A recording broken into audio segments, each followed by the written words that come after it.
Negative comments పెట్టే వాళ్ళకి ఏం చెప్తావు? I think it's part of it. I think public స్పేస్లో ఉన్నప్పుడు, పబ్లిక్ డొమైన్లో ఉన్నప్పుడు ఇది స్టాండర్డ్ అనుకోండి, తప్పదు. I'm sure you also faces a lot. నచ్చే వాళ్ళు ఉంటారు, నచ్చని వాళ్ళు ఉంటారు. మందాన్ని కూడా తిడతారు. మామూలుగా కాదు, అది స్టాండర్డ్. అది ఇప్పుడు పొరపాటున విరాట్ కోహ్లీ స్ట్రైక్ రేట్ అని ఏమైనా అన్నాం అనుకో, మీదెక్కి తాండవం చేస్తారు, రైట్? అదే విరాట్ కోహ్లీ ఆ 75వ సెంచరీకి ఎత్తేస్తారు. ఎత్తిన వాళ్ళే ఇప్పుడు ఇండియాలో ఉన్న ఒక అలవాటు ఏంటంటే అంటే ఐదర్ ఫుల్ ఎత్తేస్తారు లేదా కంప్లీట్గా తొక్కి పారేస్తారు. ఆ ఎక్స్ట్రీమ్స్ మనకి బ్యాలెన్స్ ఉండదు. I think as a culture మనకి బ్యాలెన్స్ లేదు. ఐదర్ పీక్స్ లో ఎలివేషన్ లేదా పీక్స్ లో కింద పడి తొక్కేయడం, ఇది స్టాండర్డ్. ఈ స్ట్రైక్ రేట్ గురించి కూడా రీసెంట్ గా తెగ చర్చలు జరుగుతున్నాయి. విరాట్ కోహ్లీ స్ట్రైక్ రేట్ కోసం కూడా వరల్డ్ కప్ కోసం ఆడుతున్నాడు, టీం కోసం కాదు. ఎక్కువ బాల్స్ అని వేస్ట్ చేస్తున్నాడు అని చెప్పి ఒక టాపిక్ నడుస్తుంది. సెంచరీ చేసినా కూడా 71 balls. ఆ స్ట్రైక్ రేట్ ఎప్పుడు కూడా క్వశ్చన్ గా మారుతుంటుంది అని ఆడుతున్నప్పుడు. They keep bringing that up. దాని మీద ఐ థింక్ మ్యాచ్ బట్టి మారుతూ ఉంటుంది అది. Like for example SRH RCB మ్యాచ్లో తను పవర్ ప్లేలో అగ్రెసివ్గా ఆడాడు. స్ట్రైక్ రేట్ 180 వరకు ఉండింది, 178 180. నీ కామెంటరీ అప్పుడు చేసినప్పుడు కూడా అన్నా, ఎవరైతే స్ట్రైక్ రేట్ గురించి మాట్లాడుతున్నారో అసలు స్ట్రైక్ రేట్ చూడండి, మీకు అర్థమైపోతుంది ఎందుకు ప్లేయర్ కావాలో అని. పవర్ ప్లే అయిపోయిన తర్వాత స్లో అయిపోయాడు మనిషి, 120 వచ్చింది. అవుట్ అయ్యేసరికి 118 120. ఎవరికి అర్థం కాలే. అంటే అక్కడ రజత్ పటిదార్ కొడుతున్నాడు కాబట్టి స్ట్రైక్ అతనికి ఇచ్చేసాడు సింగిల్ తీసుకొని, బట్ అక్కడ తన మొమెంటం పోయి తను స్లో అయిపోయాడు. ఇప్పుడున్న T20 ఫార్మాట్లో వరల్డ్ వైడ్ చూస్తే కనుక ఎవరు నెమ్మదిగా ఆడట్లే. అంటే 120 తక్కువ అని కాదు, కరెంట్ T20 లెవెల్స్లో 120 సరిపోదు. యూజువల్గా తన కెరీర్ మొత్తం 140 ఉంది, అది చాలు. తను 140లో ఆడుతూ చుట్టుపక్కల అందరూ 180లో ఆడితే కావాల్సిన స్కోర్ వచ్చేస్తుంది. కానీ మిగతా వాళ్ళు ఆ లెవెల్లో ఆడకుండా తను 120కి వచ్చేస్తే మనకు కావాల్సిన స్కోర్ రాదు. That is where people keep talking about it. But అదేదో సెల్ఫిష్, తన రికార్డ్స్ కోసం ఆడతాడు అన్నది కొంచెం మెచ్యూరిటీ లేని వాళ్ళు చెప్పే విషయాలు. సో నెక్స్ట్ ప్లాన్స్ ఏంటి బ్రో? ఓన్లీ కమెంటరీ అన్నా లేకపోతే ఇక్కడ నుంచి ఇంకెక్కడైనా? ఎక్కడ అంటే ఏమో నాకు తెలియదు. లేదంటే ఇంకెక్కడ సినిమాలకి వచ్చే అవకాశాలు ఉన్నాయా? ఆ ఇంట్రెస్ట్ ఏమన్నా ఉందా? కామెంటరీ చేస్తాను ఇప్పుడు అనుకోలేదు. అది వచ్చిన అవకాశం I said yes to it. వేరే ఛాన్సెస్ ఏమన్నా వస్తే, and I'm not actively trying for anything, but ఏదైనా ఆపర్చునిటీ వస్తే ఐ డెఫినెట్లీ కన్సిడర్. కొత్తవి చేయడం నాకు ఎలాగో ఇష్టం, కొత్త విషయాలు ట్రై చేస్తుంటే ఒకటే చేస్తుంటే నేను బోర్ అయిపోతా, త్వరగా బోర్ కొట్టేస్తుంది నాకు. సో కొత్త ఆపర్చునిటీ ఏ ఫీల్డ్లో ఎక్కడ వచ్చినా కూడా I'll be open to it. But it's not like నాకు ఏదో రెడీగా ఉన్నారు నా కోసం జనాలని, అలాంటిది లేదు. కానీ బట్ ఆపర్చునిటీ వస్తే అప్పుడు say no to it. So IT మానేసి ఫీల్డ్, ఐటీ కష్టంగా ఉందా, కమెంటరీ కష్టంగా ఉందా? దాని కష్టం దాని, దీని కష్టం దీనిదే. దాని ప్రోస్ దానికి ఉంటే దీని ప్రోస్ దీనికి ఉంటే I think it's the same. But ఇదేమిట్రా అంటే ఇష్టమైన పని కాబట్టి కష్టంగా అనిపించదు. స్పోర్ట్ చిన్నప్పటి నుంచి చూసింది ఆడింది కాబట్టి దాని గురించి మాట్లాడుతూ ప్రతి మ్యాచ్ చూస్తూ ఆ ఎంటర్టైన్మెంట్ మొత్తం అంతా ఎంజాయ్ చేస్తూ దానికి డబ్బులు ఇస్తారంటే ఇది యాక్చువల్లీ ఒక కళలా ఉంటుంది. It's dream come true. అది కమెంటరీ ఓకే అవగానే ఇమ్మీడియట్గా షిఫ్ట్ అయిపోయారు అక్కడ నుంచి, కొన్ని రోజులు అటు ఇటు మేనేజ్ చేసుకుంటారు. ఆ 2018లో మేనేజ్ చేయాల్సి వచ్చింది. బికాజ్ అది అక్కడ జాబ్ చేస్తూ వాళ్ళ దగ్గర పర్మిషన్ తీసుకొని 4 weeks లీవ్ తీసుకొని 2 weeks లీవ్ తీసుకొని కామెంటరీ చేశాను.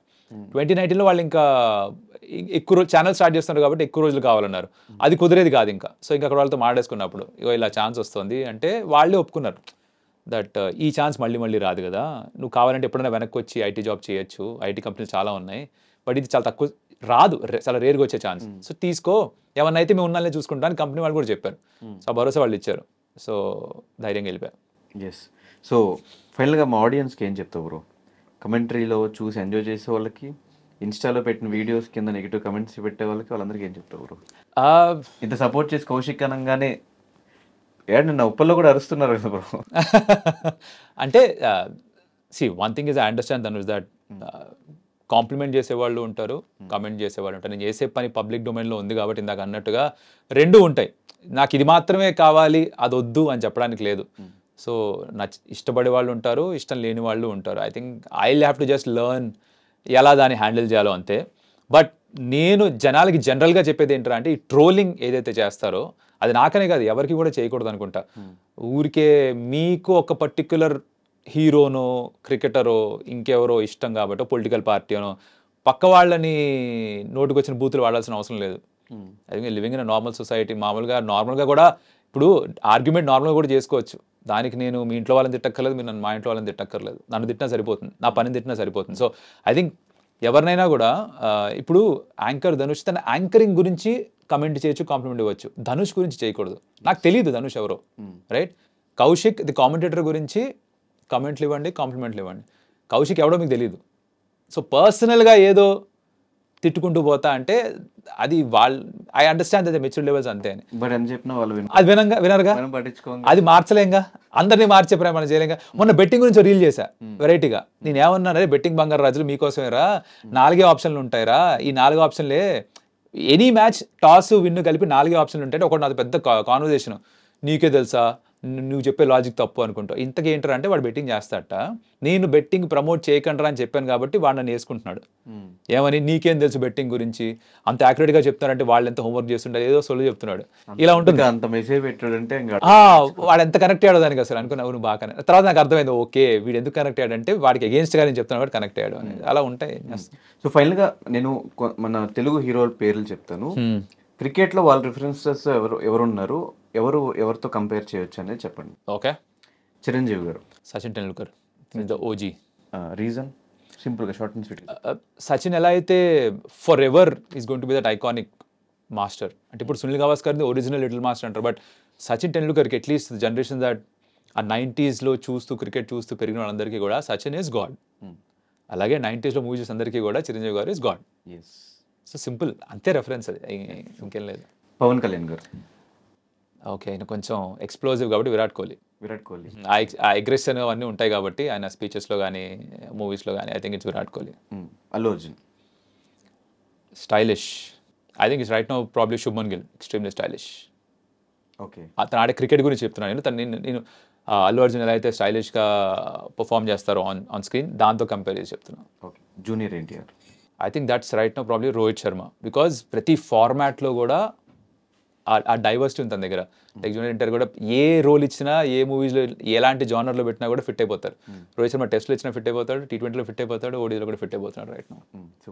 రామ్ చరణ్, ఐ థింక్ కామ్గా ఉంటాడు Ram Charan. So I think it probably be Dhoni. ఆ కామ్నెస్ ఇద్దరిలో కూడా కనిపిస్తుంది.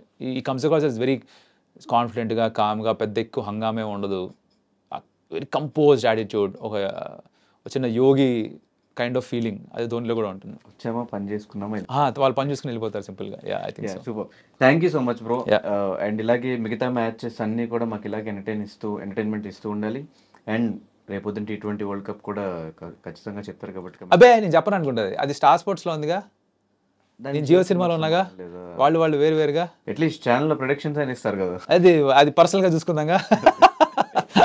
ఇట్లాగే రిమైనింగ్ మ్యాచెస్ అన్ని మమ్మల్ని ఎంటర్టైన్ చేస్తూ ఉండాలి. ఇట్లాగే ఇన్స్టాలో చాలా ఫాలో అవుతున్నాం మిమ్మల్ని, రీల్స్ అవంతా చూసుకుంటూ ఎంటర్టైనింగ్గా ఉన్నాయి.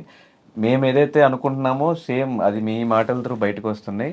అండ్ అది చెప్పడానికి కూడా కొంచెం ధైర్యం ఉండాలి యాక్చువల్లీ. అంటే అదే ఫీల్డ్లో చేస్తా, అదే ఫీల్డ్ గురించి మాట్లాడాలి. కొంచెం ఆ ట్రోలింగ్కి, ఆ సర్కాజంకి ఒక లైన్లో మీరు మెయింటైన్ చేస్తూ ఉన్న విధానం నచ్చింది. ఇలాగే ఎంటర్టైన్ చేస్తుండండి. ఇంకా లైఫ్లో మంచి మంచి సినిమాలు కూడా చేయాలి, కామెడీ వీడియోస్ కూడా చేయాలి అని మనస్ఫూర్తిగా కోరుకుంటూ thank you so much bro and all the very best. Thank you so much Dhanush, it was wonderful. Thank you.